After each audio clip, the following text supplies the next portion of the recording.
Today we have the generic coffee cup that you find at every single thrift store. If you've ever been to a thrift store and this cup hasn't been there, there's something wrong. Don't trust it.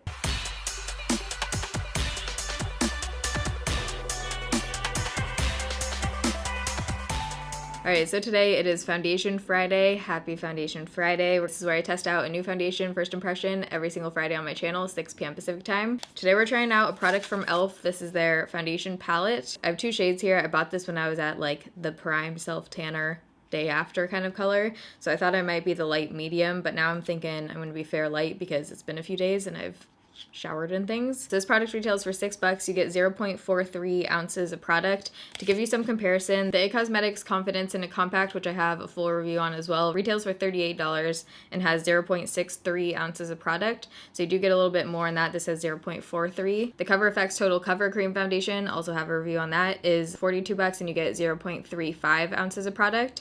So this seems to be right in the middle. Of course, that's assuming that you're going to use all 4 shades. Most people would probably use 1 or 2 shades or like mix a couple. So I'm assuming you'd probably use about 0.2 ounces of product. You can get this on Ulta's website or on e.l.f. It only comes in 3 shades, fair light, light medium, and medium dark. But really that's pretty much 12 shades since you get 4 in each. Math. They're not really giving us a whole lot to go off of. There's not really any major claims. It just says this creamy formula glides on effortlessly for adjustable, natural looking coverage. Cruelty-free and vegan. And that's pretty much all it says. It is silicone based, so to prime my face, I use the No. 7 Airbrush Away Primer. I've been really liking this, so let's put this on my face. I see what the Fair Light palette looks like to start. I'll insert swatches right here of both palettes, so 8 shades. All right, so here are all 8 shades from those 2 palettes. First 4 shades right here are from the Fair to Light palette, and then wrong way. And the next 4 are from the Light Medium palette. The way that I swatch these is top row, left to right, bottom row, left to right. Barefaced intro today. Like I said, I'm going to be switching it up for those of you who like this better. Ooh, these more neutral shades are kind of speaking to me. This lightest one in this palette looks pretty yellow toned. I haven't swatched any of these yet, but I don't think any of these would match me when I don't have tanner on. I don't really like cream contours, but you could probably use these as contours too. So with cream foundations, I usually like to use either my e.l.f. brush or my Sigma F82. Both of these are kind of dense and compact, so they're just great for cream products. I'm going to do my usual half face with a brush, half face with a sponge, just so we can see. No idea what shade I'm going to be today. I think I'm going to start out with this one and try it. I'm just going to go ahead and dip my brush in. What time is it right now? Right now it's 8:40 in the morning. I changed my background so you guys can actually see the time. And now we're matching the pop socket. It doesn't feel very creamy. Like it almost feels like a powder putting it on. Yeah, and it's not sticky or anything. I'm really digging my brush in here though. This is a little concerning because I already see a major dip. I'm curious to know how many applications each shade would give because I feel like I'm already using a lot. With a brush seems to be about high medium coverage. I'm going to try the sponge on the other side. Okay, I feel like nothing is coming off the sponge. Try and put some on my finger and then blend it out with the sponge. If you want very light, very natural coverage, maybe a sponge is better. But for me, I'm definitely getting way better coverage with the brush. I kind of want to try my Sigma brush. I'm going to try the F82. This one is a little bit more dense. I would say it has right now kind of a soft matte finish. Looks really nice and natural on the skin. I do have to like dip back into product every 2 seconds.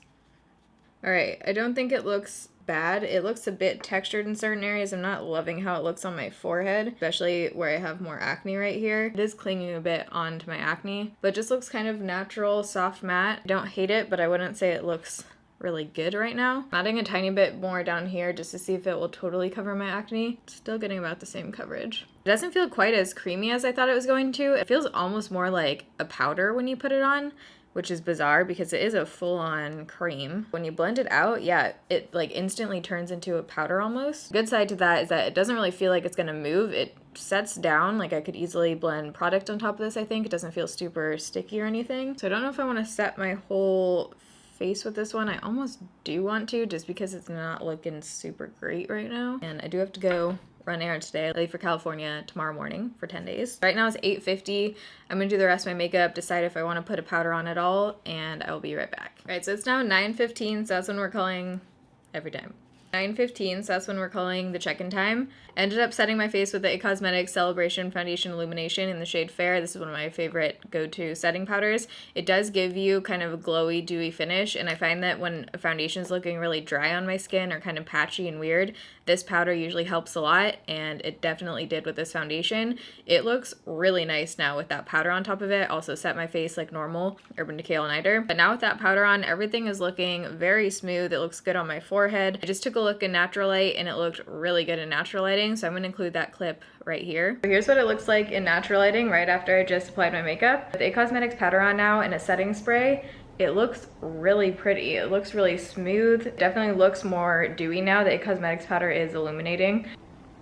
For my textured skin, this looks pretty damn good right now. Still looks a tiny bit dry and heavy around certain areas like on my nose, but overall with that powder on now, it looks 50 times better than without it. So makeup on the rest of my face, everything is always listed down below in the description box, and the jewelry, everything you want to know, it's always down below. But I use the Master Bronze Palette. I tried this in a recent first impressions video and I really like it.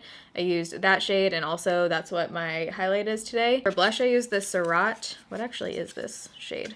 This is the most cheapy packaging ever for the price of this thing. La Rosé Dessor. This is what it looks like. I actually got this because I thought it was going to be a good contour shade, but on the face it actually looks a lot more kind of like a blush. All of my eyeshadows, the Makeup Revolution Naked Chocolate palette. This is what it looks like. It's kind of supposed to be like a Too Faced knockoff, you know? Makeup Revolution has some really good eyeshadows. I'm trying out the L'Oreal Voluminous Lash Paradise, which is supposed to be the Too Faced Better Than Sex dupe. A bunch of you guys have asked me about this, so I'm going to give you my quick thoughts. This guy is my holy grail mascara. I've used this for years. I love it. This, to me, is nothing like it. Does not give me the same kind of volume. It's much more of a dry formula. I think the packaging is the only thing that's really similar. As far as the actual formula, I still prefer the Too Faced Better Than Sex by far. Lips, I use MAC Retro Matte liquid lipstick in Burnt Spice, and then I layered it with Wet n Wild Nudie Patootie. I think that's everything I need to pack. I need to edit. Gonna hopefully go get my nails done 5 times. Next check-in I do will be in natural lighting. I did buy a new vlog camera since my other one broke, so we will have good quality for the check-ins. I'll see you guys in a few hours. Okay, so it's now 2:40 in the afternoon, so it's been on for over 5 hours. Let me grab my mirror. In this lighting, it looks like it hasn't oxidized and it's the right shade, but when I looked outside, like by my car, and then also in the filming room, it looked like it was like 2 shades too dark. So, I mean, I guess it does here a little bit too. I do think it's oxidized a tiny bit, but right now it still looks really good. The thing I like is that I feel like it almost smoothed out my skin. So here's up close at 5 hours. Definitely look a little bit shiny. I wouldn't say I'm oily yet, but around my nose you can kind of see it starting, and on my forehead. Tracing a little bit around my nose and my upper lip, right there. Now overall with the powder on, I'm liking it. I'll check back in with you guys at the end of the night. Okay, so it's now 9:10 p.m. so foundation's been on for 12 hours.